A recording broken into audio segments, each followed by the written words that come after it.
Երևանի ժամանակով զրուցաշարն է Ֆակտոր TV-ի եթերում, ողջույն։ Մենք հյուրընկալում ենք մայրաքաղաքի ճակատագրով հետաքրքրվող և մայրաքաղաքի կյանքին ակտիվ մասնակցություն ունեցող երևանցիների։ Այսօր մեր հյուրն է երգիչ Արթուր Իսպիրյանը։ Բարև ձեզ, պարոն Իսպիրյան, շնորհակալ եմ մեր հրավեր ընդունելու համար։ Ես էլ եմ շնորհակալ։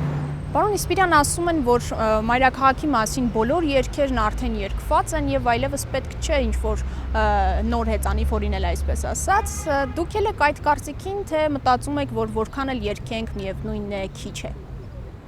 Գիտեք, ամեն ժամանակաշրջանի երգ Երևանի մասին համապատասխանում է այդ ժամանակաշրջանին։ Օրինակ, ես շատ պեղումներ եմ կատարել ամենահին երևանյան երգերից մինչև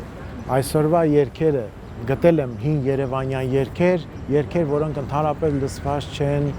եթեր չեն հեռարձակվել։ Այո, դուք արխիվում կրպտել եք։ Այո, շատ հետաքրքրված եմ։ Բավականին շատ հարյուրավոր երգեր կա Երևանի մասին եւ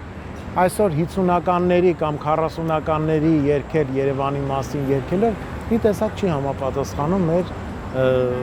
Երևանի տեսքին, որովհետեւ եւ փողոցների անուններ են փոխված, Աստաֆյան փողոց կար, Մարքսի փողոց կար, որը փոխվել է։ Բացի դրանից, բացի որ նշվում են երգերում փողոցների եւ պուրակների անունները, նաեւ երգերը նաեւ կանաչ Երևանի մասին է, այսպես վարդագույն Երևանի մասին է, մի քիչ փոխվել է, ասենք ոչ թե մի քիչ, շատ է փոխվել կենտրոնը։ Ամեն ժամանակաշրջան իր երգերը ունի Երևանի մասին եւ երբեք պետք չի մտածել, որսի կանգ առնենք, վերջ, Երևանի մասին բոլոր երգերը գրված են, էլ պետք չի երգ գրել, չէ։ Եթե այսօր գրելու լինեք երգ, ինչ թեմատիկա կունենա, ինչը կշեշտադրեք։ Նորից իմ հիշողությունների մասին։ Հիշողությունները, կարոտը, այդ հիշողությունները բերում են նրան, որ դու այդ կարոտից սկսում ես երգել գրել։ Կարոտը դեպի այն Երևանը, որտեղ դու ծնվել ես, մեծացել ես, մանկությունդ է անցել, դպրոցական եւ ուսանողական տարիներն են անցել։ Պարոն Իսպիրյան, փաստորեն անընդհատ հիշողությունների ենք, դեպի հիշողություններ ենք գնում, թե նույնիսկ երգ գրելիս այսօր չենք կարող մենք այսօրվա մասին գրել, ինչու անընդհատ վերադառնալ անցյալ։ Միթե ամեն ինչ մնացի հետևում։ Ես չեմ կարող։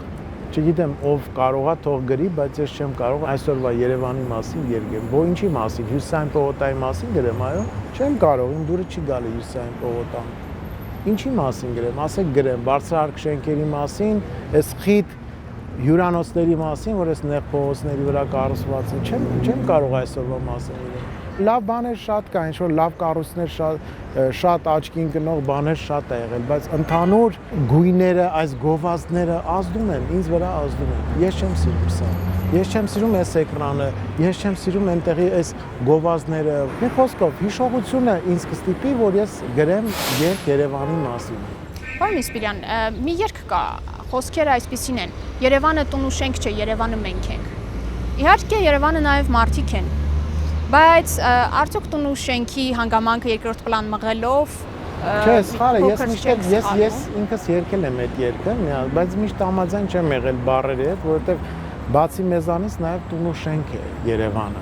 որը պետք է պահպանել, որը պետք է պահպանել, որը պետք է ունենա պատմություն եւ փոխանցել սերունդներին։ Ամեն շենք իր պատմությունը ունեցել է, որը հիմա քանդվել է ու քանդվում է դեռ։ Քանդելով մենք կորցնում ենք Երևանի պատմությունը, ինչքան էլ հին Երևան նախագիծ, ինչ որ չգիտեմ, տես պատմություններ, հեքիաթներ պատմեն, մեկը հին Երևանը միջավայր էր, որը իրանք չեն կարա ստանան։ Կարան ինչ որ մակետով ցույց տան, ասեն, տեսեք, սենց է լինելու հին Երևանը, ստեղից այնտեղից բերեն, կպցնեն իրան, ասեն, սենց հին Երևան ենք սարքել, դա աբսուրդ է։ Մի տարի եւ ավել ժամանակ առաջ մի խումբ մտավորականներով Երևանի քաղաքապետարան քաղաքացիական պահանջագիր էիք ներկայացրել, որպեսզի երևանյան հին շենքերը չքանդվեն այս պահանջով։ Հետո կարծես թե Նարեկ Սարգսյանի հետ հանդիպում եղավ եւ մի քանի 2-3 անգամ եղավ։ Կարծես թե ընդհանուր եզրեր գտակ։ Արդյոք այդքանով պայքարը եզրափակվեց, ավարտվեց։ Չէ, չեք ասում, չէ։ Ինչ արդյունքի հասակ ի վերջո։ Ի վերջո ցուցակագրվեցին շենքեր եւ մեզ ներկայացվեցին, մենք էլ իրենց ես ինքս ֆոտոներ եմ արել։ Այդ նկարներով ես դիմեցի, որպեսզի գոնե դրանք չքանդվեն, մնան իրանք իրենց տեղում։ որովհետև մեկ-մեկ չեն քանդում, բայց վրան բարձրարկ շենքեր են կառուցում, օրինակ Պուշկին փողոցի վրա 3 հարգանի գեղեցիկ սպիտակ շենք կա, դա արտակարգ իրավիճակների կարծեմ նախարարության նախկին շենքն էր, որը շատ գեղեցիկ շենք է, հիմա ինչ-որ 20 հարկ ավելացրել են վրա, որը իմ համար աբսուրդ է, այդ փոքր փողոցում, այդ նեղ անկյունում, փոքր կենտրոնում ոնց կարելի է կառուցել այդքան բարձրարկ շենք։ Քաղաքաշինության մեջ շատ բաներ կան, որ անուղղելի է, որ երբ որ կառուցում ես, օրինակ այս մեր դիմացի շենքը, որ կառուցել են, սենց անշնորհք, դա անուղղելի է, ով որ ինչքան էլ Երևանը սիրող, ինչքան էլ ճաշակով ճարտարապետ կա կամ քաղաքապետ կա կամ նախագահ կա, չեն կարող վերացնել այս այլանդակությունը, չեն կարող։ Նախկին հանրախմանկական հանրախանութ կար Աբովյան եւ Արամի փողոցի վրա, որ 20 տարի է արդեն այդ շենքը այդպես մնացել է ու ոչինչ չի կատարվում ներսում։ Էլ չեմ ասում հետնամասում շենքի, որ անհասկանալի վիճակ է տիրում, որ մինչև հիմա չեն կարողանում լուծումը գտնել, որտեղ այնքան ագահ, այնքան իրար մեջ բաժանել, չհասկանալ իրար, օրենք չկա, սա գնաց էս քաղաքապետը, էս մյուս քաղաքապետը չի ստորագրում, էս ճարտարապետը սխալ արել, մեկ ուզում է ուղի, սենց կուտակվել է խնդիրները, խնդիրները իրար վրա, ոչ ոք գլուխ չի հանում։ Ու էս խառը արանքներում, խառը էս ժամանակներում բավականին մեծ գումարներ են, մեծ կոռուպցիոն բաներ է կատարվում, քաղաքաշինության, թույլատրություններ, անօրինական շինություններ, բավականին շատ։ Պարոն Իսպիրյան, տարիներ առաջ դուք կարծես թե միտում ունեիք մուտք գործելու քաղաքականություն եւ Բարև Երևան դաշինքի ավականու ցուցակում էիք ընդգրկված։ Հետո կարծես թե հեռացաք այս դաշտից։ Ինչու՞։ Եվ արդյոք ձեզ էլի չենք տեսնի քաղաքական հարթակ։ Գիտեք, ես միշտ ուզեցել եմ ինչ-որ բանով օգտակար լինեմ, ինչ-որ բանով խոսքս հասնի, իմ բողոքը հասնի։ Ոչ թե Facebook-ով կամ ինչ-որ լրագրողների միջոցով։ Ես ինքս կանգնեմ, ասեմ խնդիրների մասին։ Շատ եմ ուզում, հա։ Ու նենց եղավ, որ ստացվեց ավականու անդամ չդառա եւ ճիշտ ասած չեմ ես զղջում։ Ես իմ գործը անում եմ, ես իմ բողոքները ձեր միջոցով, մյուսի միջոցով այդ հարցերը առաջ եմ քաշում եւ չգիտեմ, եթե շատ համախոհներ ունենամ, իմ կողքին շատ ընկերներ լինեն եւ համաձայն լինեն ինձ հետ, շատ բավականին հարցեր կլուծվի, հա։ Պարոն Իսպիրյան, այսինքն տեսնում եք, որ ավականու գործունեությունը անիմաստ է կամ անարդյունավետ է, դա է խնդիրը։ Գիտեք, փոքր խնդիրներ լուծելու համար այս ստեղ աղբը թափված է կամ ստեղ ապօրինի փոքրիկ sense բաներ, այտենց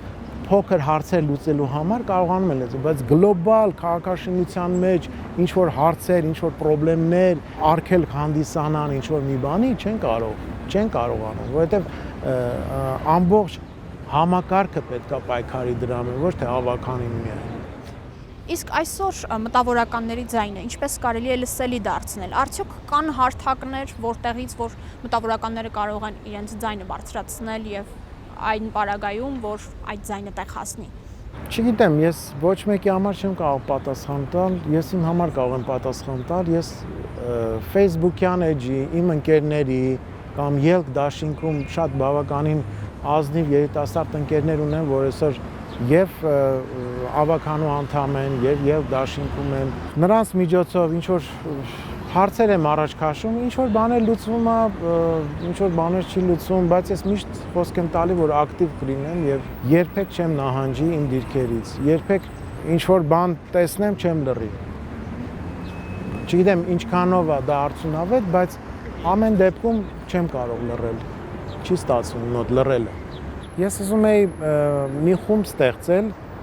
մտավորականների, թե Երևանը սիրողների, որ շաբաթվա մեջ կամ երկու շաբաթվա մեջ, չգիտեմ ոնց հարմար կլինի, ընտրենք մի օր, որ փողոցով ման գանք, ընտրենք մի փողոց, ասենք վերցնենք Կոմիտաս փողոցը, ավականու անդամների, ձեր հետ, լրագրողների, մնացած լրագրողների հետ ման գանք եւ մատնացույց անենք այն խնդիրները բակերում ինչ որ կա, թող գրանցեն, թող կամաց աշխատեն այդ խնդիրների վրա։ Չի կարելի ով ինչ ուզի անի այս քաղաքում, ով ինչ շենք ուզի նա սարքի եւ այդ փոքր քաղաք է, բոլորին ճանաչում են, գիտենք, որը ում է պատկանում։ Չի կարելի այգիները վերացնել։ Նայեք, տեսեք, պետական այգիները այսօր անմխիթար վիճակում են գտնվում։ Իմ ամենացավոտ հարցերից մեկը հաղթանակի այգին է, որ այսօր իսպառ վերացվում է։ Եթե այս տարի առատ անձրևներ չլիներ, կվերանար, կանաչ չլինի այնտեղ, որովհետև ամբողջ այդ 32 հեկտար, եթե չեմ սխալվում, տարածքը, որ մնացել է, 100 հեկտար, 120 հեկտարից, կամաց սրճարանների միջոցով դա փոքրանում դառնում է ավելի փոքր կանաչ տարածքներ։ Եվ այդ կանաչ տարածքներում ես ինքս գիտեմ, որ 3-4 հոգի աշխատող է, չգիտեմ ինչքան է գրանցված, 3-4 հոգի մարդ է աշխատում, տարիքով, որոնք չունեն հնարավոր պայմանները, որպեսզի մշակեն այդ այգին։ Ինձ թվում է հատուկ արված է, որ վերացնեն այդ այգին, չորանա ու դարձնեն ինչ-որ սեփական տներ կամ հյուրանոցներ կամ բան։ Դուք բազմիցս հնարավորություն եք ունեցել ապրելու արտերկրում, բայց նախընտրել եք մնալ եւ ստեղծագործել Երևանում։ Սա վերջնական եւ հեռանկարային որոշում է։ Գիտեք, ես մնացել եմ ու ապրում եմ, հիմա վաղը ինչ կլինի, չգիտեմ, բայց ես շատ երջանիկ եմ ու շատ ուրախ եմ, որ այստեղ եմ, ու իմ երեխաներն էլ այստեղ են մեծանում։ Իմ երեխաները շատ են սիրում Երևանը, ընդհանրապես Հայաստանը, իրենց հայրենիքը,